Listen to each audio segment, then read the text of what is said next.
Hello everyone, hope all are doing good. This is the second part of the 15th lesson, Our India Physical Diversity. Our India Physical Diversity. So hope I remember what we have learned in the last class. Yes, last class we have discussed about the physical division of India, and India is divided into 4 physical division. What are they, children? Yes, they are the northern plains. They are the first one is the northern mountains, then comes the northern plains, then the peninsular plateau, and the fourth one is the coastal plains. So we have discussed about the northern mountains, northern plains, and the peninsular plateau. Today we are going to start with the coastal plains. So a flat low-lying land between the coast and higher land in the interior is called coastal plain. So what are coastal plain? A flat low-lying land. It is a flat low-lying land between the coast and the higher land in the interior is called coastal plain. India has a long coastal plain. So India is having a long coastal plain. So children, look at the map on the screen. Yes, you can see the coastal plains. Yes, so you have observed the map on the screen, children.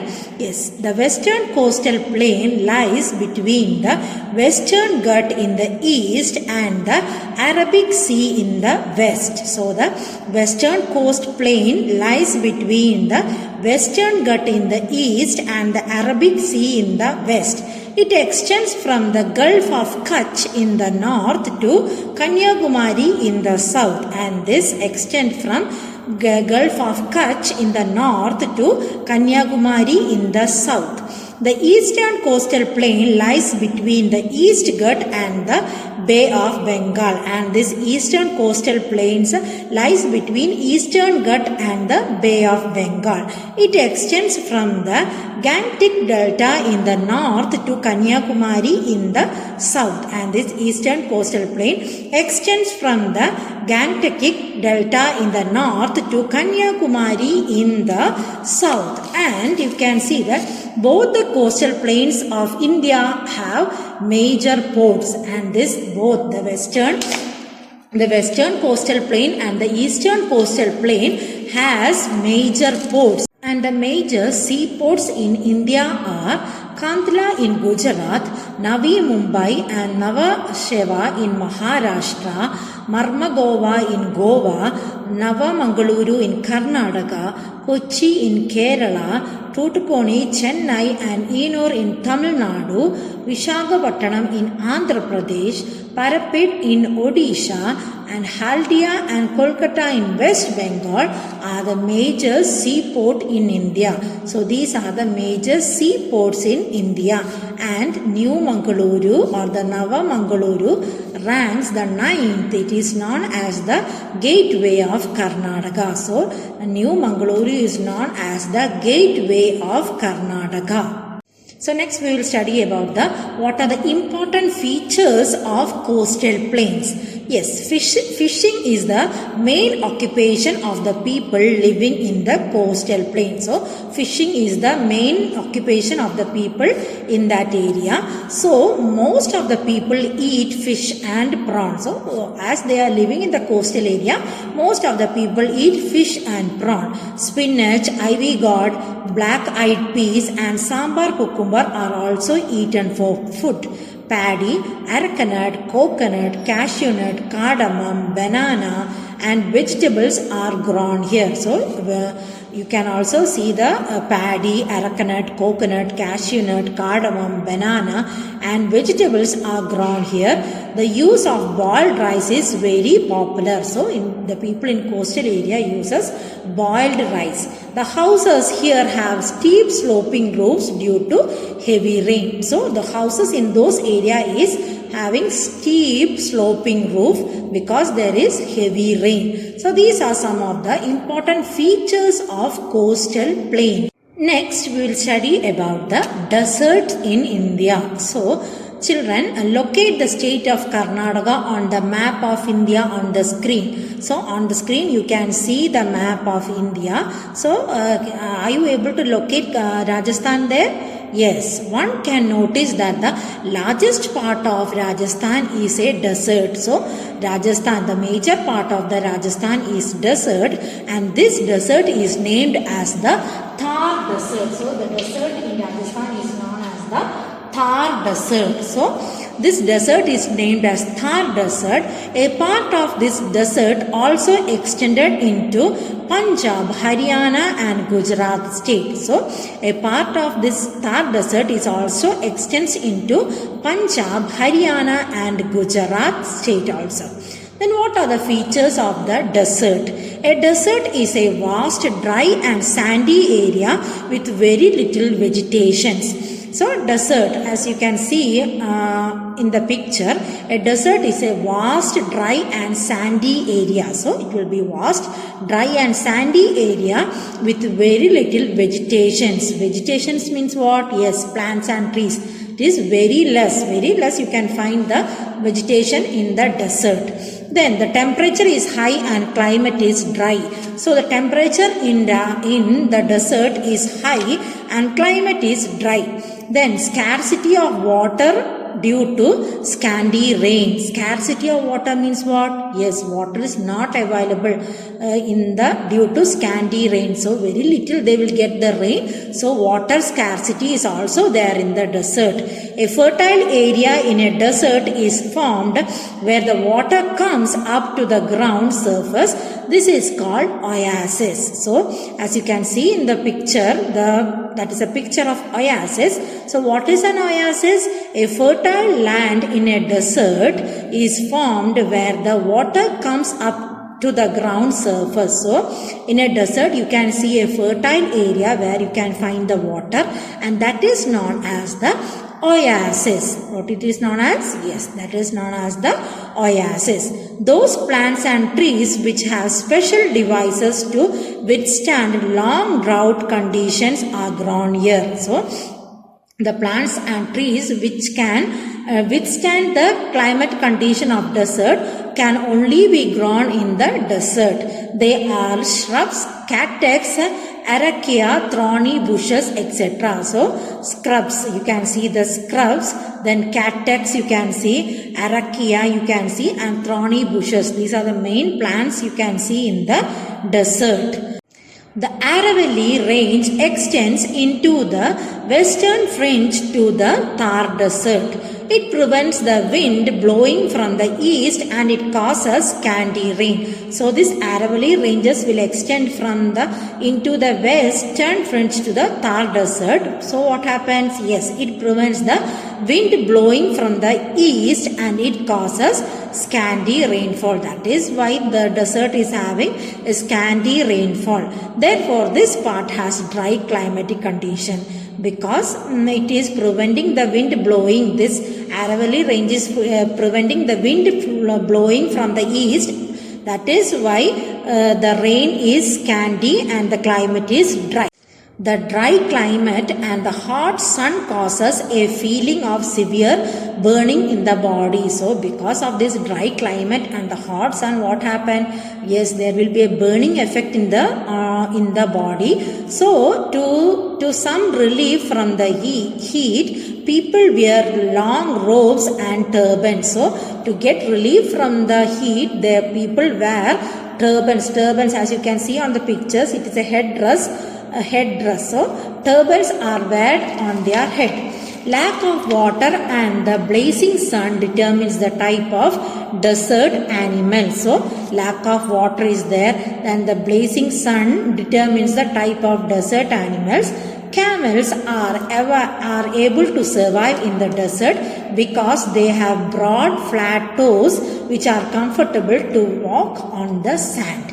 So you know that the common animal that you can see in the desert is the camel, and because of its broad flat toes, they can walk comfortably in the desert. Their humps store fat and sufficient amount of water which last for many weeks. So you can see a hump on the body of the camel. So what is it? Yes, this hump stores fat and sufficient amount of water which last for many weeks. So the humps can store fat and water which last for many weeks. The camel are useful for transporting goods and carrying passengers in the desert. So in order to travel from one place to another, the people in the desert use camel. So in order to carry goods and to transportation also they use the camel. So that is why camel is called as the ship of the desert. So that's all about the desert of India. Next we will study about the rivers of India. So there are many river system in India. So in India there are many river system. They are one of the natural resources. So you know that river is a natural resources. There is a diversity in their origin, direction of flow and volume of water. So there is a diversity in the origin of river, then direction of flowing and volume of water in the river. Thus, river of India can be classified into two groups. They are the rivers of North India and rivers of South India. So because of this diversity of rivers, we can classify the rivers into two, that is rivers in the northern India and rivers in the southern India or South India. First we will study about the rivers of North India. The major river system of North India are the Indus, the Ganga, the Brahmaputra and their tributaries. So the major river in India, in northern India are Indus, Ganga, Brahmaputra and their tributaries. What are tributaries? Tributaries means a stream or river that flows into a larger stream or river. So if it is a small river flowing into a big river, that is known as tributaries. Or we can tell small streams, it will be flowing into big streams, that is known as the tributaries. So which are the major rivers that you can see in northern India? Yes, they are the Indus, Ganga, Brahmaputra and their tributaries. Most of them arise in the Himalayan mountains, and most of these rivers are arising from the Himalayan mountains. They are perennial rivers. What do you mean by this perennial rivers? Yes, perennial river means a river that has water throughout the year. So a river that has water throughout the year is known as the perennial rivers. So most of the rivers in northern India are perennial rivers. The northern plains are fertile due to the deposit of alluvium carried by the river of North India. So the northern plains are fertile due to deposition of alluvium. Alluvium means alluvial soil. It is a type of soil carried by the rivers of North India. They are best for agricultural activities. So the river in the northern plains are fertile and they are best for agricultural activities. The famous ancient, historic and pilgrimage centers are situated on the banks of these rivers. And the famous ancient, historic and the pilgrimage center, already I told you pilgrimage center means holy centers or sacred centers or sacred places are known as pilgrim. So pilgrim centers are situated in the on the banks of rivers, and example is Delhi, Agra and Varanasi. So Delhi, Agra and Varanasi are some of the ancient historic and pilgrimage centers situated in the northern plains. So next we will study about the rivers of South India, which are the rivers that is flowing to South India. These rivers can be divided into east flowing and west flowing rivers. So the rivers in South India can be divided into two, east flowing rivers and west flowing rivers. The important east flowing rivers are the Mahanadi, the Godavari, the Krishna, the Kaveri, the Pallar and the Pennar. So, the important rivers that flows east towards the east is Mahanadi, Godavari, Krishna, Kaveri, Pallar and Pennar. Then they flow southeast and eastward and join the Bay of Bengal. So they flow southeast and eastward and finally they joins in the Bay of Bengal. And the important west flowing rivers are Narmada, Tapti, Sharavati, then Kali, Netravati, Suari and Periyar. These are the west flowing rivers. So which are the west flowing rivers? Yes, Narmada, Tapti, Sharavati, then Kali, Netravati, Suari and Periyar. These are the west flowing rivers. They flow westward and join the Arabic Sea. So, and these west flowing rivers finally they joins the Arabic Sea. These rivers are short and swift, suitable for the generation of hydroelectricity as they have rapids and waterfalls. So, these rivers are suitable for generating hydroelectricity. And in recent years, the rivers, especially the Ganga Yamuna rivers, has been heavily polluted, which has affected their purity. So you know that Ganga and Yamuna is considered as a pure rivers, but nowadays what happened in recent years, this Yamuna and Ganga has been polluted, which has been affected their purity. So this is about the rivers of South India or rivers of India. So next is about the climate of India. So India has a tropical monsoon type of climate. So India is having a tropical monsoon type of climate. The term monsoon is derived from the Arabic word mausim, meaning periodic. So this word monsoon derived from the Arabic word mausim, which means periodic. Thus, the speciality of the climate of India is that it changes from one season to another. So, the speciality of climate of India is that it changes from one season to another.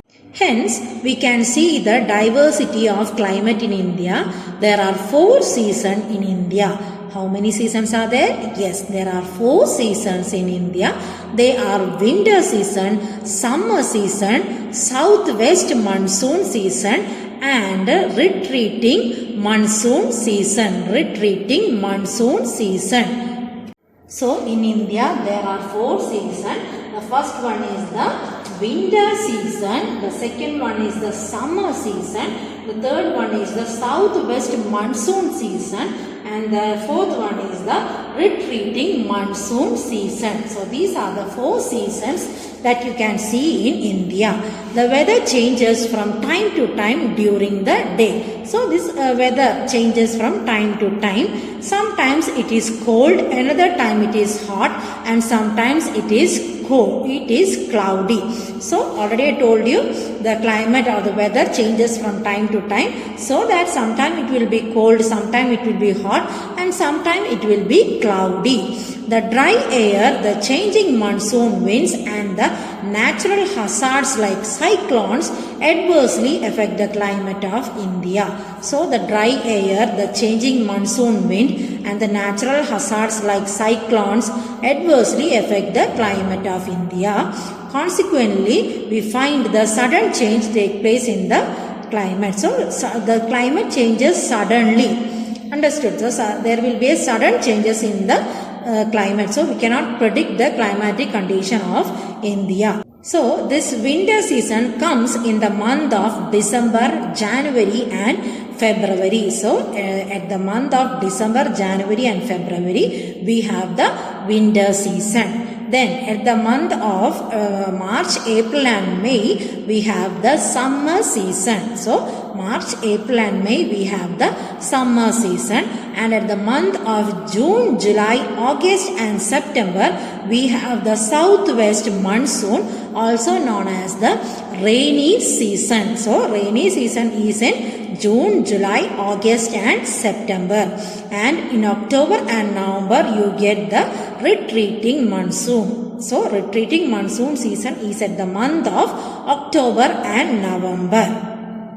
The India receives heavy rainfall from the southwest monsoon wind. So India gets the heavy rain from the southwest monsoon wind. The movement of air over the earth's surface from high pressure area to low pressure area is called the wind. So what is wind? The movement of air over the earth's surface from high pressure area to low pressure area, that is called as the wind. The wind which changes their direction from one season to another are known as seasonal wind. So the wind which changes the direction from one season to another is known as the seasonal wind. Example is monsoon wind. So these are the climatic condition of India. So next we will study about the diversity of plants and animals in India. So India has its own plant and animal resources. There are thick monsoon forests, grasslands, thorny bushes, scrubs, evergreen forest and mangrove forest. The deciduous forests are largely found in India. The deciduous forest, what do you mean by this deciduous forest? Yes, you know that in forest trees will be there. The trees which loses their leaves seasonally is known as deciduous trees or deciduous forest. So deciduous forest means in forest trees will be there. So trees that loses leaves seasonally is known as deciduous forest. So the deciduous forests are largely found in India. They are known as monsoon forest. So those type of forests are known as monsoon forest. There are animals and bird sanctuaries where elephants, tigers, lions, cheetahs, bisons, deer, peacock, etc. and various birds are found. They are the major natural resources of India. So in monsoon forest you can find animals and bird sanctuaries where elephants are there, tigers, lions, cheetahs, bisons, deer, peacocks, etc. and various birds are also found. So these animals and birds are the natural resource of India. So that's all about the lesson, our India physical diversity. So before winding up, we will just go for a quick recap. So in this session we have studied about the coastal plains and its features of coastal plains. Then we have studied about the desert, which is the largest desert. Yes, Thar. The Thar desert in Rajasthan is the largest desert. Then we have studied about the features of deserts, then about the animals and the plants that is grown in the desert. Then we have studied about the rivers of India. There are two types of rivers in India, rivers in northern India and rivers in southern India. Then we have studied about the climates of India. We have a monsoon climate. So India is having a tropical monsoon climate. Then we have studied about that. We have 4 seasons, that is the winter season, summer season, southwest monsoon season and retreating monsoon season. And this winter comes in the month of December, January and February, and summer comes in the month of March, April and May, and southwest monsoon comes in the month of June, July, August and September. Then retreating monsoon comes in the month of October and November. Then we have studied about the diversity of plants and animals in India. There are varieties of plants and animals in India and resources are there, and the India is having the forest. That forest is known as the monsoon forest. So the deciduous forests are the largely found in India and they are known as the monsoon forest, and you can see many animals and bird sanctuaries in India. So this is about the lesson. Thank you, children.